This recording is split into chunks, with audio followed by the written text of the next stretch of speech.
And this, the right wing can never, ever forgive Candace Owens or Tucker Carlson for.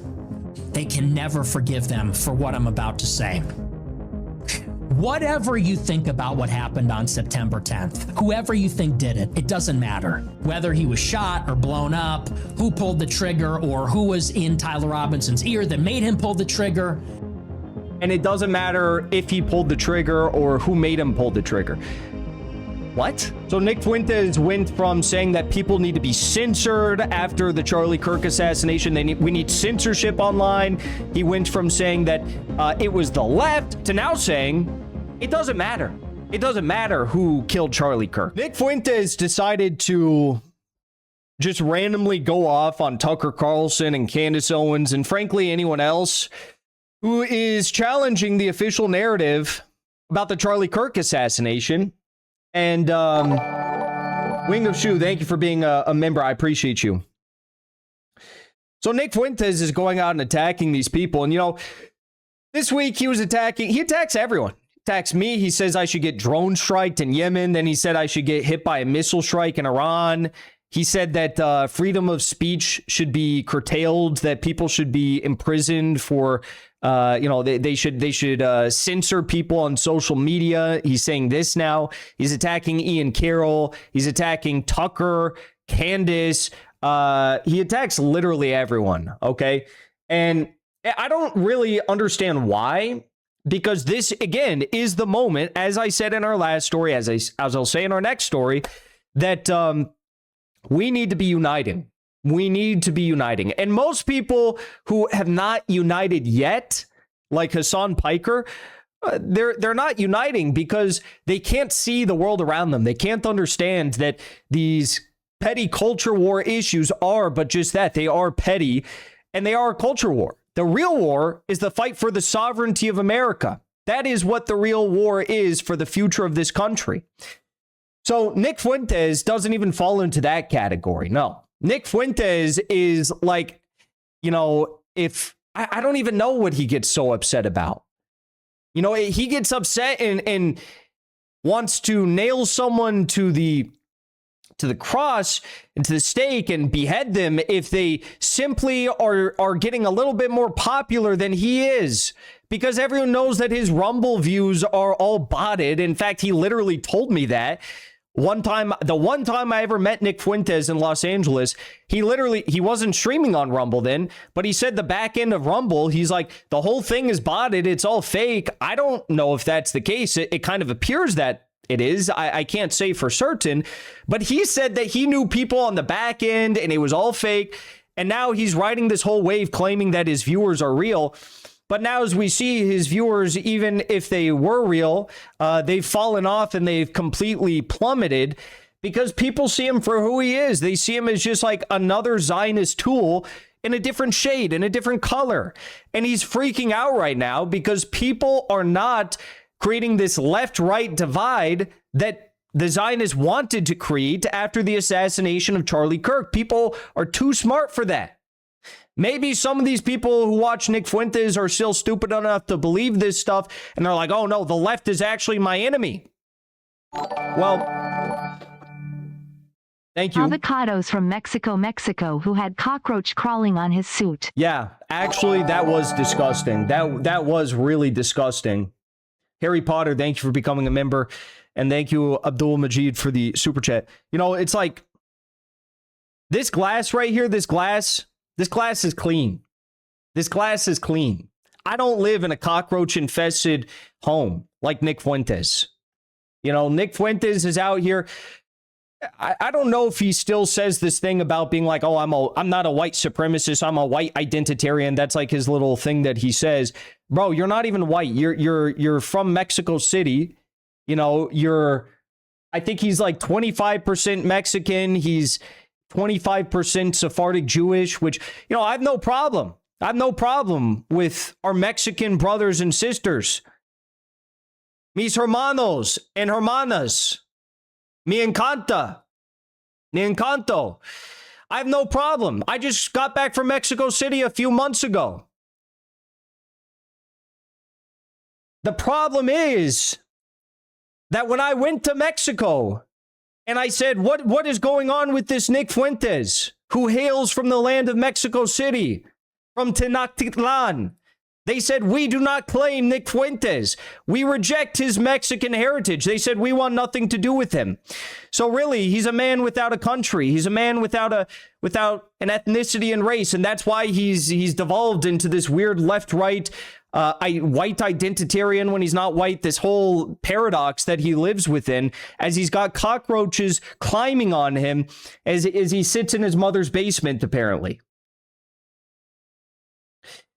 So that's Nick Fuentes. Anyway, so he decided to come out this week and attack Tucker Carlson and Candace Owens. Let's break it down. And this, the right wing can never, ever forgive Candace Owens or Tucker Carlson for. They can never forgive them for what I'm about to say. Whatever you think about what happened on September 10th, whoever you think did it, it doesn't matter. So Nick Fuentes went from saying that people need to be censored after the Charlie Kirk assassination. We need censorship online.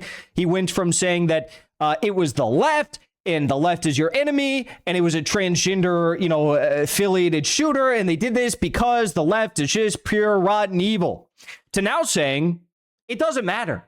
It doesn't matter who killed Charlie Kirk. So apparently now it just doesn't matter. On some level. Whether he was shot or blown up, who pulled the trigger, or who was in Tyler Robinson's ear that made him pull the trigger. And it doesn't matter if he pulled the trigger or who made him pull the trigger. What? If someone made Tyler Robinson pull the trigger?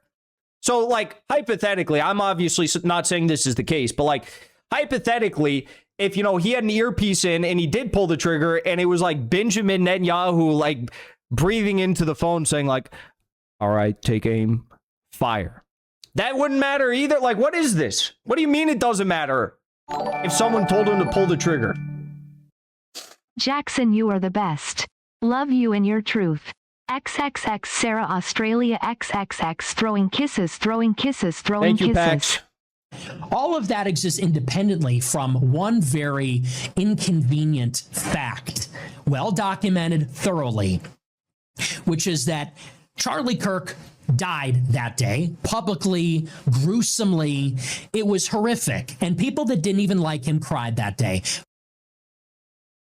So Charlie Kirk died. That's the fact that we need to focus on. And he's going to try and outrage farm over. I want you to see this. I watched the beginning of this clip. I didn't watch the full thing, but this next part is so fake. This next part is like so fake. It's like fake outrage that you'd expect in some like TV show where they're trying to depict like the outrage of young white men in America. Bro, give me a break. He hated Charlie Kirk. He absolutely despised Charlie Kirk. And the fact that Charlie Kirk was turning on Israel and Netanyahu and was giving the middle finger to him, and that letter he wrote to Netanyahu and refused to have him on his show and was giving the middle finger to the Zionist donors, and Bill Ackman, literal billionaires, best friends with Netanyahu and Jeffrey Epstein, as Nick Fuentes dons the Jeffrey Epstein quarter zip shirt. It's like, bro, what are we doing here? This is all so fake. In fact, let's watch. But not everybody. There were hundreds, thousands, maybe hundreds of thousands of left-wingers. High IQ, hundreds, thousands, maybe hundreds of thousands. So between like 199 and 999,000. So very high IQ from Nick Fuentes. Their first reaction, seeing a young man, 31 years old, with a wife and kids, publicly executed, his neck gushing with blood in front of hundreds of college students. Their first reaction was to smile and laugh. I'm going to be honest with you. I don't think anyone's ever said this, but I would be willing to bet all the money I have that Nick Fuentes' first reaction to the assassination of Charlie Kirk was not too dissimilar from what he just laid out. Smile and laugh. I bet that's what Nick Fuentes actually did. You guys don't understand. If you weren't around, like if you didn't know Nick Fuentes before, the Charlie Kirk assassination, like the whole phrase Groyper War came from the war between Nick Fuentes and Charlie Kirk TPUSA. Like There were literal wars over this stuff. He hated Charlie Kirk with a burning passion. And then he did this whole fake outrage thing on his stream, claiming, that, oh my God, this is the worst thing ever. And it's the left. And we need a left-right divide in the country. And we need to go to war against the left because they're a real enemy. He hated Charlie Kirk. Now he's going to try to, because his viewers are going down, he's now going to try to outrage farm again over this simple fact. And then to celebrate, and then film themselves celebrating, because that's how wicked they are.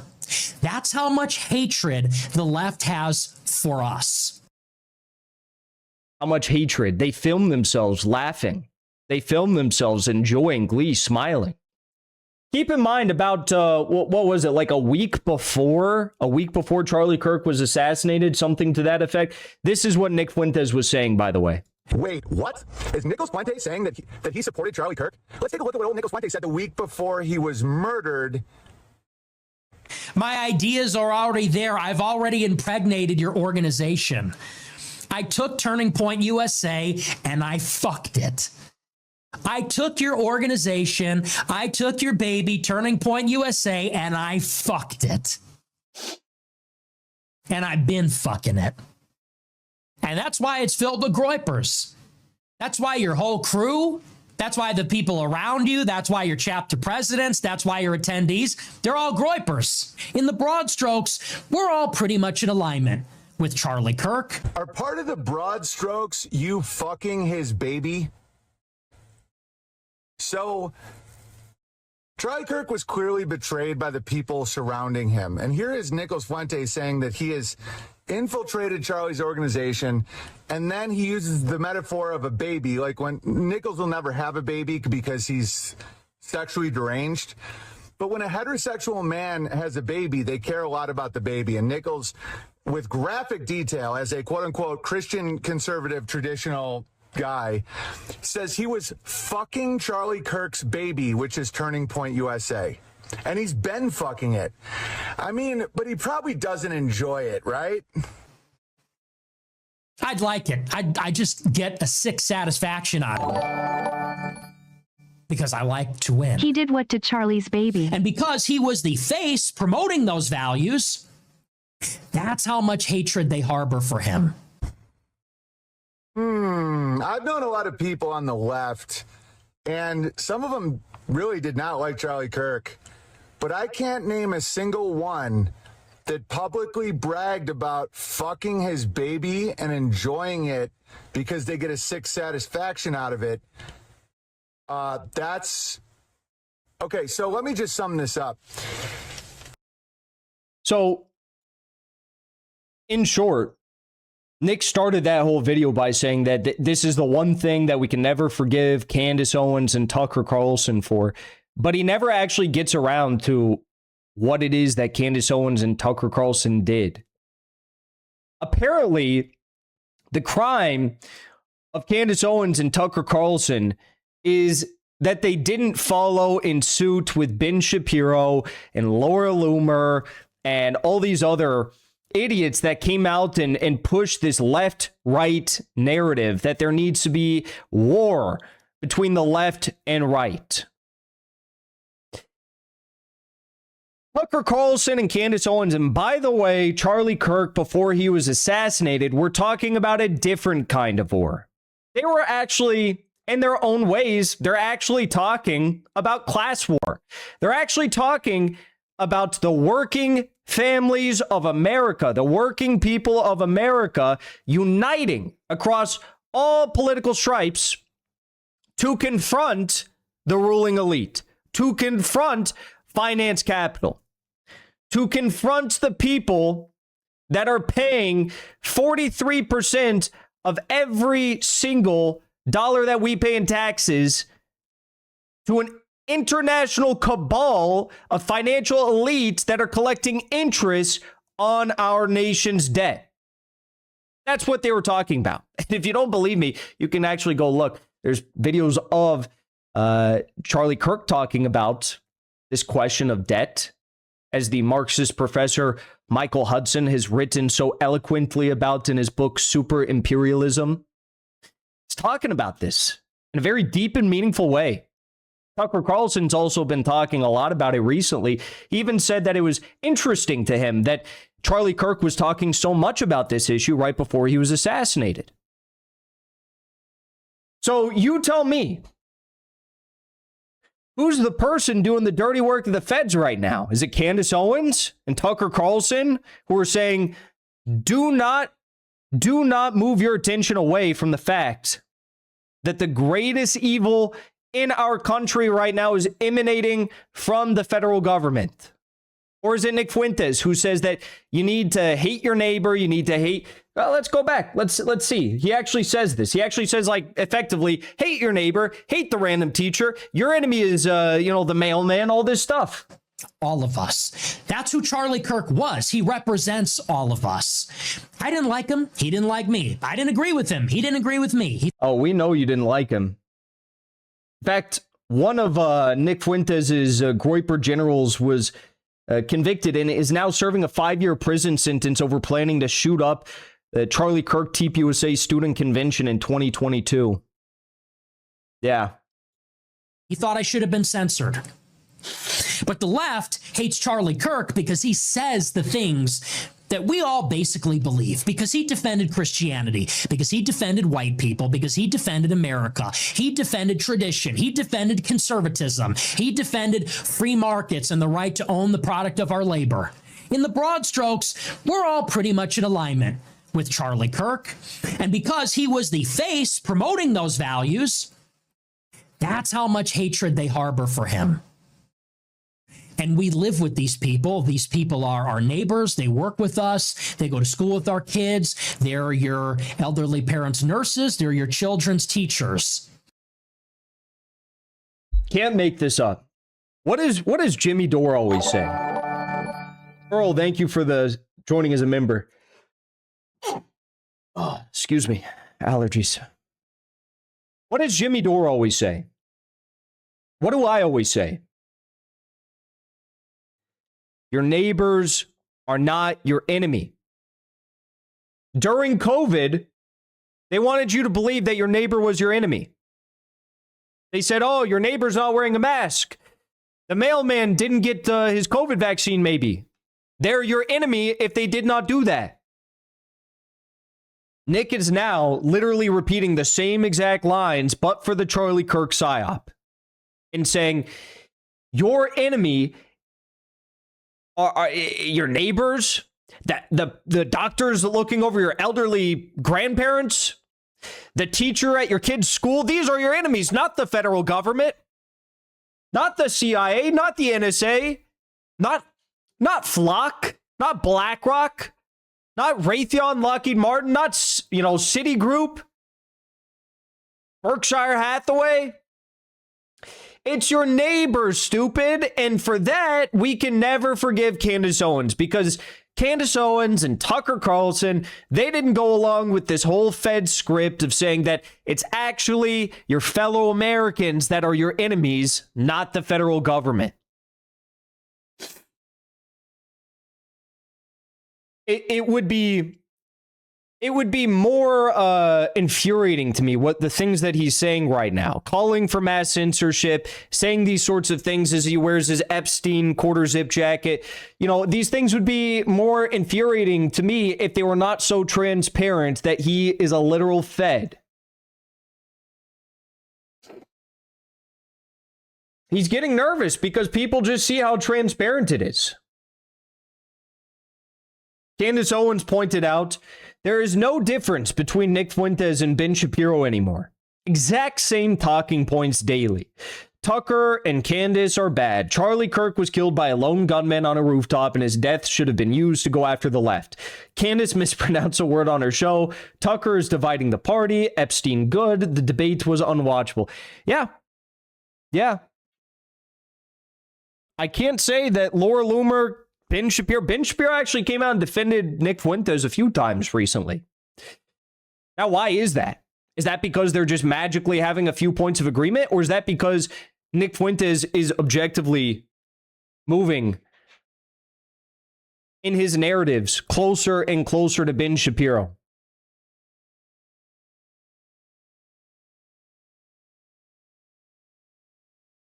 There's also this Nick Fuentes group chat got leaked. He said, I've earned credibility with the institutions. Tim Pool likes me now. If I counter signal anti-Semites and earn credibility from the mainstream, that's the game. Brother, this is not a game. This is not a game. As I covered in my last story, when I've got Randy Fine, Max Miller, and 5 other Congress people,